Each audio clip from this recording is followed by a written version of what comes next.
കൂട്ടുകാരെ എല്ലാവർക്കും പുതിയ വീഡിയോയിലേക്ക് സ്വാഗതം. ഇന്ന് നമുക്ക് പച്ചക്കറികളൊന്നുമില്ല എങ്കിൽ കുറച്ച് ചെറിയുള്ളി വെച്ച് ഒരു അടിപൊളി സാമ്പാർ തയ്യാറാക്കിയെടുക്കാം. ഇഡ്ഡലിയുടെ കൂടെയൊക്കെ ഇത് കഴിക്കാൻ സൂപ്പറാണ്. എന്നാൽ ചോറിൻ്റെ കൂടെയും അടിപൊളിയാണ് കേട്ടോ. പച്ചക്കറികളെല്ലാം ഇട്ടിട്ടൊക്കെയാണ് നമ്മൾ സാമ്പാർ തയ്യാറാക്കുക.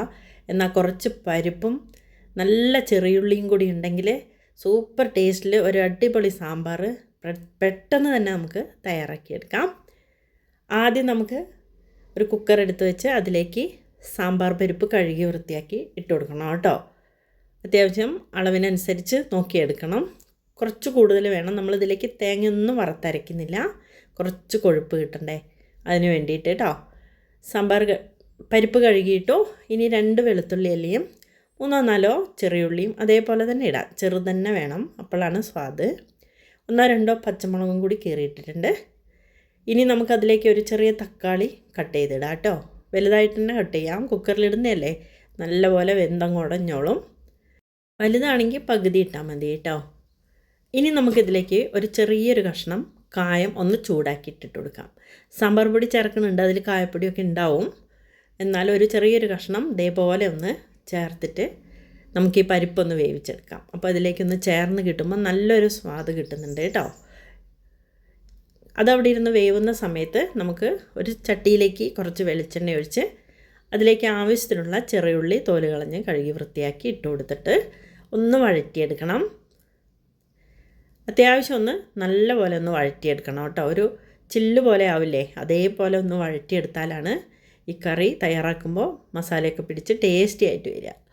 കുറച്ച് പച്ചമുളക് കീറിയിട്ടു, 1-2 വെളുത്തുള്ളി അല്ലിയും കൂടി ഇട്ടിട്ട് ഹൈ ഫ്ലെയിമിലിട്ടിട്ട് തന്നെ വെളിച്ചെണ്ണയിൽ ഒന്ന് വഴറ്റിയെടുക്കണം. അത്യാവശ്യം ഒന്ന് മുങ്ങുന്ന രീതിയിൽ എണ്ണ ഒഴിച്ച് വേണം കേട്ടോ വഴറ്റിയെടുക്കാൻ, അല്ലെങ്കിൽ ഓരോ സൈഡൊക്കെ കരിഞ്ഞു പോയിരിക്കും.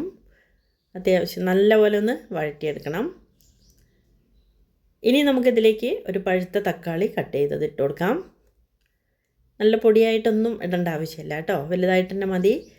അതും ഇതിൻ്റെ കൂടെ തന്നെ വഴറ്റിയെടുക്കണം. ഒരല്പം ഉപ്പ് വേണമെങ്കിൽ ചേർത്തിട്ടൊക്കെ വഴറ്റിയെടുക്കാം കേട്ടോ. കൂട്ടുകാരെല്ലാവരും വീഡിയോ ലൈക്ക് ചെയ്ത് കാണണേ. സബ്സ്ക്രൈബ് ചെയ്യാൻ മറന്നിട്ടുള്ളവരൊന്ന് ചെയ്യാൻ മറക്കല്ലേ. കൂടെ ഹൈപ്പും കൂടി ചെയ്യണം. ബെല്ലൈക്കൺ കൂടി ഒന്ന് പ്രസ് ചെയ്തേക്കണേ.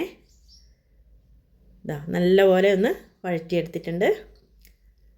തക്കാളി ഒന്നും വെന്ത് കലങ്ങേണ്ട ആവശ്യമൊന്നുമില്ല. ഉള്ളി തന്നെ അത്യാവശ്യം മൂത്ത് വന്നിട്ടുണ്ട്, കണ്ടില്ലേ. ഇനി നമുക്കതിലേക്ക് കുറച്ച് പൊടികൾ ചേർത്ത് കൊടുക്കാം. കുറച്ച് മഞ്ഞൾപ്പൊടിയും എരിവിന് ആവശ്യത്തിനുള്ള മുളക് പൊടിയും. കുറച്ച് എരിവ് കുറവാണ്, അതുകൊണ്ടാണ് ഞാനത് കുറച്ചധികം ചേർത്തത്. പിന്നെ 1 സ്പൂൺ സാമ്പാർ പൊടിയും കൂടി ചേർത്തു. വേണമെങ്കിൽ ഒരല്പം മല്ലിപ്പൊടിയും കൂടി ചേർത്ത് കൊടുക്കാം കേട്ടോ. ഞാനിതിലേക്ക് ചേർത്തിട്ടില്ല. പാകത്തിന് ഉപ്പും കൂടി ചേർത്ത് സിമ്മിലിട്ടിട്ട് വേണം ഈ പൊടികളിടുമ്പോൾ, അല്ലെങ്കിൽ ഇതൊക്കെ കരിഞ്ഞു പോവേ. അപ്പോൾ കരിഞ്ഞ ടേസ്റ്റ് വരുമ്പോൾ കറിയുടെ സ്വാദ് മാറും.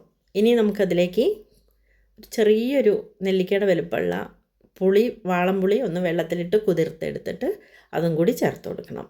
ഈ തക്കാളിക്കൊന്നും പുളിയൊന്നും ഉണ്ടാവില്ലല്ലോ. പുളിയൊക്കെ ഇഷ്ടമുള്ളവർക്ക് കൂടുതൽ ചേർത്ത് കൊടുക്കാം കേട്ടോ. അപ്പോഴേക്കും നല്ല പോലെ വെന്തിട്ടുണ്ട്. പരിപ്പൊക്കെ നല്ല പോലെ വെന്ത് കലങ്ങിയിട്ടുണ്ട് കേട്ടോ. ഒന്ന് ഉടച്ച് വേണമെങ്കിൽ കൊടുക്കാം നമുക്ക്. അത് ഉള്ളിയൊക്കെ വഴറ്റിയ ചട്ടിയിലേക്ക് തന്നെ ചേർത്ത് കൊടുത്തു. ഹൈ ഫ്ലെയിമിലിട്ട് ഉപ്പൊക്കെ ചേർത്ത് നല്ലപോലെ ഒന്ന് തിളപ്പിച്ചെടുക്കണം.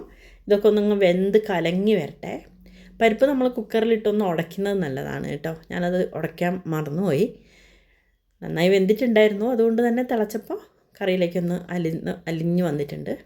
പിന്നെ ഈ ഉള്ളിയുടെ കൂടെ ഇട്ട് കുത്തി ഇളക്കി ഉടയ്ക്കുമ്പോഴേ ഉള്ളിയൊക്കെ അലിഞ്ഞു പോവില്ലേ, അതാണ് നേരത്തെ ചെയ്യണമെന്ന് പറഞ്ഞേ.